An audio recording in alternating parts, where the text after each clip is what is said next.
بسم اللہ الرحمن الرحیم. ناظرین، وی لاگ نمبر 12 اور پیج ہے 21. ناظرین، اس کتاب کا نام ہے الرحیق المختوم اور اس کتاب کے مصنف ہیں مولانا صفی الرحمان مبارک پوری. ناظرین، سیرت النبی پر دنیا بھر میں اول انعام یافتہ کتاب.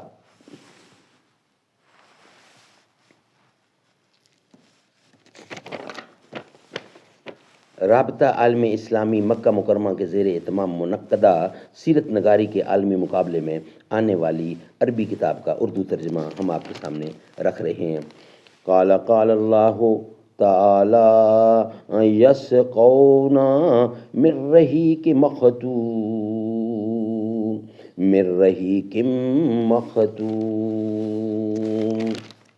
قال اللہ تعالی وَإِن تُطِيعُوهُ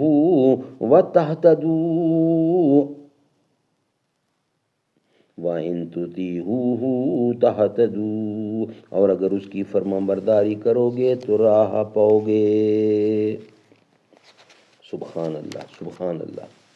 الحمدللہ الذی ہدانا لہذا وما کننا لنہتدی لولا ان ہدانا اللہ.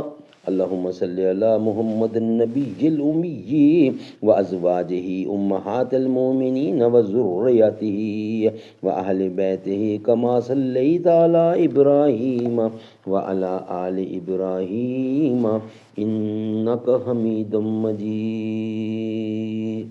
درد مندوں سے کیا پوچھوں کہ میری ابتدا کیا ہے، کہ میں اس فکر میں رہتا ہوں میری انتہا کیا ہے.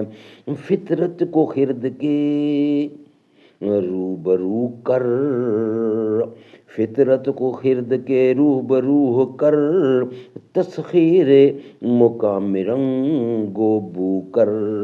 ایک سرا مستی و حیرت ہے سرا پتحریم، ایک سرا مستی و حیرت ہے تمام آگاہی. پھولوں کی پتی سے کٹ سکتا ہے ہیرے کا جگر، مرد ناداں پا کلام نرم و نازک بے اثر. رشتی کے فاقوں سے ٹوٹا نہ برہمن کا طلسم، آسانا ہو تو کلیمی ہے کار بے بنیاد. آسا نہ ہو، آسا یعنی آسا حضرت موسیٰ علیہ السلام کی بات ہو رہی ہے. آسا نہ ہو تو کلیمی ہے کار بے بنیاد. ناظرین، وی لاگ نمبر 12. مہینوں بعد مجھے رابطہ کے 2 رجسٹر مکتوب ہفتہ اشرا آگے پیچھے موصول ہوئے. خلاصہ یہ تھا کہ میرا مقالہ رابطہ کے مقرر شرائط کے مطابق ہے، اس لیے شریک مقابلہ کر لیا گیا ہے. میں نے اطمینان کا سانس لیا. اس کے بعد دن پر دن گزرتے گئے، حتیٰ کہ 1.5 سال کا عرصہ بیت گیا، مگر رابطہ مہر بلب. میں نے دوبارہ خط لکھ کر معلوم کرنا بھی چاہا کہ اس سلسلے میں کیا ہو رہا ہے، تو مہر سکوت نہ ٹوٹی. پھر میں خود بھی اپنے مشاغل اور مسائل میں الجھ کر یہ بات تقریباً فراموش کر گیا کہ میں نے کسی مقابلے میں حصہ لیا تھا. اوائل شعبان 1398 ہجری، 6، 7 اور 8 جولائی 1978 کو کراچی پاکستان میں پہلی ایشیائی اسلامی کانفرنس منعقد ہو رہی تھی. مجھے اس کی کارروائیوں سے دلچسپی تھی، اس لیے اس سے متعلق اخبار کے گوشوں میں دبی ہوئی خبریں بھی ڈھونڈ کر پڑھتا تھا.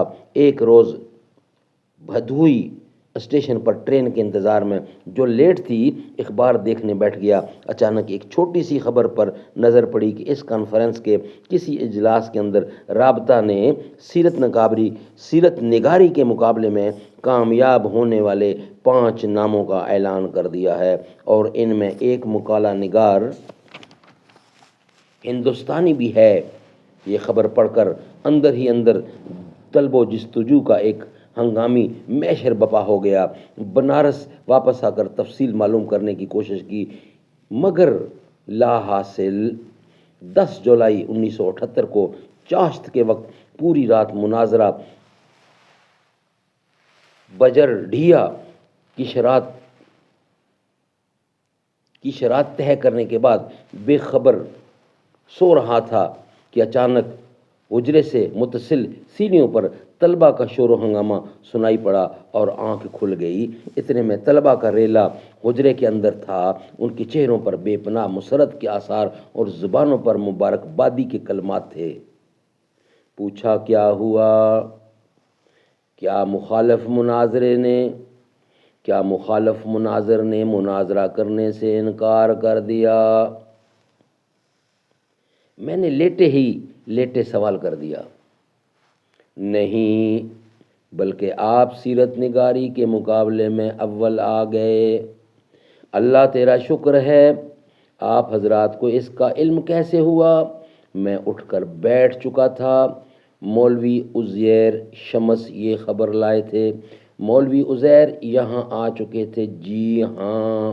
اور چند لمحوں بعد مولوی عزیر مجھے تفصیلات سنا رہے تھے۔ یہ انشاءاللہ ہم آپ کے سامنے رکھیں گے، مگر نیکسٹ ویلاگ یعنی کہ ویلاگ نمبر 13 میں ہم آپ کے سامنے رکھیں گے۔ ویلاگ نمبر 12 ہمارا کمپلیٹ ہوا۔ مکہ مدینہ دونوں ہیں اپنی جگہ عظیم، لیکن میرے رسول کا روضہ عظیم ہے۔ تشریف لائے جس میں شہنشاہ دو جہاں، محبوب کبریا کا وسیلہ عظیم ہے۔ کردار اور دیکھ کے اخلاق مصطفیٰ، کہنے لگی مچل کے صحیفہ عظیم ہے۔